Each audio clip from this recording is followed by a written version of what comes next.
Get ready for your daily dose of WordPress and web development tips, tricks, and insights to help you find success with WordPress. You're listening to WP the Podcast with your hosts, David Blackman and Tim Streifler.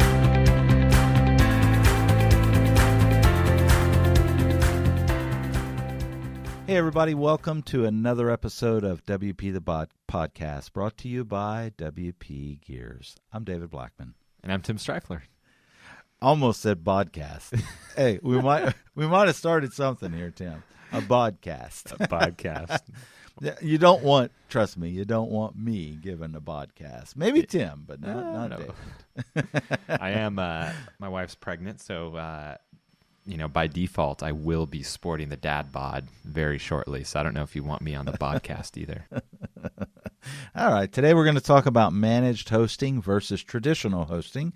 Hosting has kind of been the theme for the last few episodes because, when we started back, we decided to cover, topics that are very much discussed a lot in the WordPress community, obviously with website building and website managing, and even just websites in general. Hosting is a great topic to cover. So we wanted to touch on today, managed hosting versus traditional hosting, and kind of give some pros and cons to kind of maybe help you decide or determine which might be best for you. So before we get this episode kicked off, I think Tim's going to let us know the difference between the two. Yeah, absolutely. So traditional hosting, as we covered yesterday on episode 615, is shared hosting, VPS dedicated, and so forth. Managed WordPress hosting came out, 5 years ago or so. I don't remember the exact time frame, but essentially managed WordPress hosting is premium hosting for WordPress. It typically has additional tools built in. So WP Engine, they're the ones that kind of pioneered the managed WordPress concept, and basically it comes with automated backups, and then you can do manual one-click backups. It has one-click staging. It has extra security built in at the server level, extra caching built in at the server level, and so it eliminates the need for a lot of extra things such as backup, security, caching plugins, stuff like that. And they have kind of their own proprietary control panel in the back end and all that. So. And then additionally, it's called managed because they monitor stuff. And so they're constantly looking at the server and running scans and different things like that. I had an example where I was on WP Engine, which their default plan is technically shared. And I'm going to talk about why it's different than traditional shared in a second. But it's technically shared, and I started to get more and more traffic. My e-commerce business was growing. My traffic was growing. And so WP Engine was monitoring that, and then they saw that, hey, I was taking up more resources than I should have been. My website flagged some automated code in their system. And so they moved me off onto my own server, and then basically, talked to me about it, and I ended up upgrading to a dedicated. And so they manage those things to catch those things early on. And if they're seeing that a site's getting a brute force attack, they'll step in and intervene and different things like that. And so they're constantly monitoring those things, and that's what makes it managed in addition to the tools. And so the reason why I said WP Engine specifically is technically shared, it's not traditional shared, where traditional shared is completely shared resources and stuff like that. WP Engine has some technology built into their shared environments where you're not able to use up resources unless the other websites aren't using them. And so if the other websites aren't using their resources, their system will allow you to use some of the unused resources on the shared website. But if the websites are using it, then they're not going to let you use that, and they're going to tell you that you need to, move to a higher plan, or they'll move you to a different server altogether, maybe one that isn't, that does have some unused resources. And so, again, it's technically shared, but it's managed, so it's quite a bit different, more powerful, and just a better experience overall. And then Flywheel, another very popular managed WordPress solution, is they don't do shared. Everything is a VPS, and so you have your own VPS when you create an account. And so that's how Flywheel is different, but it still falls into that category of managed hosting. Well, Tim, I didn't hear a thing you said. I'm Should I start over? no. Don't start over. Joking. I was replying to some people that were watching the live stream, so that they, our audio cut out. So we're recording locally, so even if our audio cuts out on our live stream, we're still have the audio on here. So yeah, managed hosting versus traditional hosting is, I guess where I want to start, Tim, is, in your opinion, what's the best for someone to do? I'm a new guy. I got a website, and I'm thinking about hosting and stuff. And man, should I go managed or should I go traditional? So I think it would depend on what your goals are and what your website is being used for. As David famously says, if you're serious about your business, you need to be serious about your hosting. And so if this is a business website and you plan on growing your traffic and stuff like that, I would say skip traditional hosting and go straight to a managed WordPress host such as WP Engine, Flywheel, the soon-to-be DiviSpace hosting by DiviSpace. Yeah, don't worry, I was going to get there.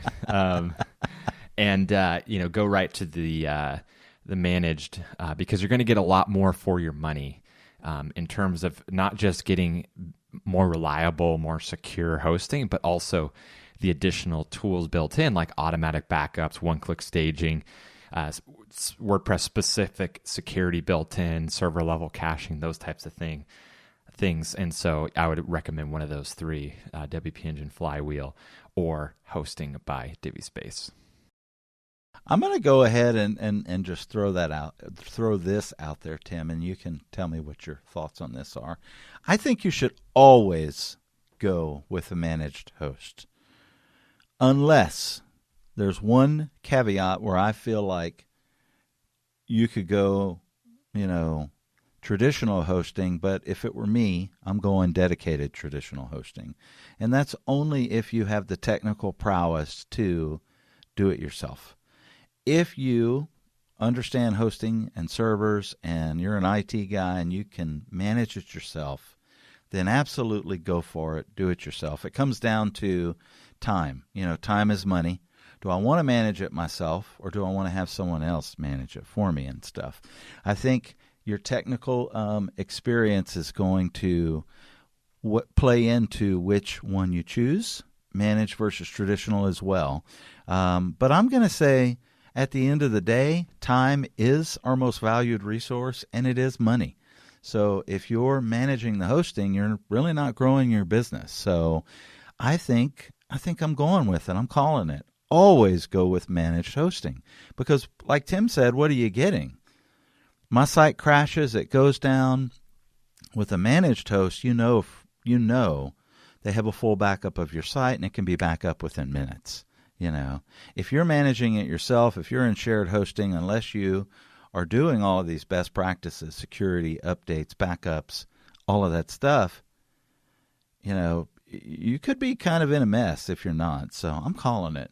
Managed hosting is the way to go. Yeah, absolutely. No, I definitely agree with that. And I'm kind of, I fall into that category where, I might have the technical skill to do my own hosting management and all of that, but I don't have the time. And so I have a dedicated server with WP Engine, and they're doing all those stuff for me. They're doing the monitoring. They're, I can get on with account manager and talk different things if something's not loading fast and I need to figure out a way to speed things up and stuff. And I have done that multiple times, and they're able to, they have a specific team that focuses on performance, and they'll, do an audit of your site and help you figure out what you need to do to get your website, loading faster. And they'll do a scan and show you what percentage of your site is cacheable content versus non-cacheable and stuff like that. And so to me, it's like I spend a fortune on dedicated hosting with WP Engine, but it's worth it.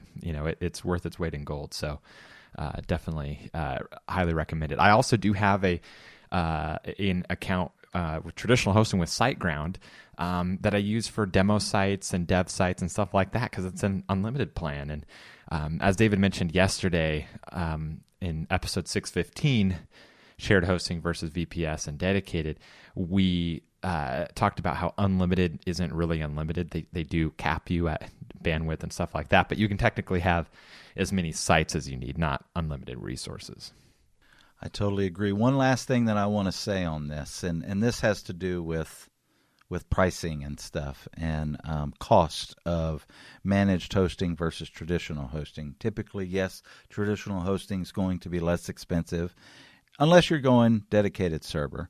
But let's talk about it. If you're in business, if you can't afford a managed host, which one website on most managed hosts averaged about $25 a month, that's $300 a year. If you can't afford $300 a year for a managed host with everything that you're going to get, including the peace of mind to know that your website is taken care of 100%, then you probably need to think of a new business idea because it's not that expensive. Now, if you're comparing shared hosting and you see some of these things, $3 a month or whatever for the first 2 years, you got to really think about what you're getting versus the $25. I mean, $25 a month is nothing to have peace of mind. $300 a year is the most important investment you're going to make for your, online business. So it's the foundation. So consider that. Don't let price scare you away and stuff. You get what you pay for. So, yeah. Yeah. You get what you pay for, and then also, if it sounds too good to be true, it probably is. There's a reason why it's only $3 a month. Right, absolutely. All right, tomorrow we've got another great topic for you on WP the Podcast. Should you do paid courses to level up your web design game? Tim and I are course creators.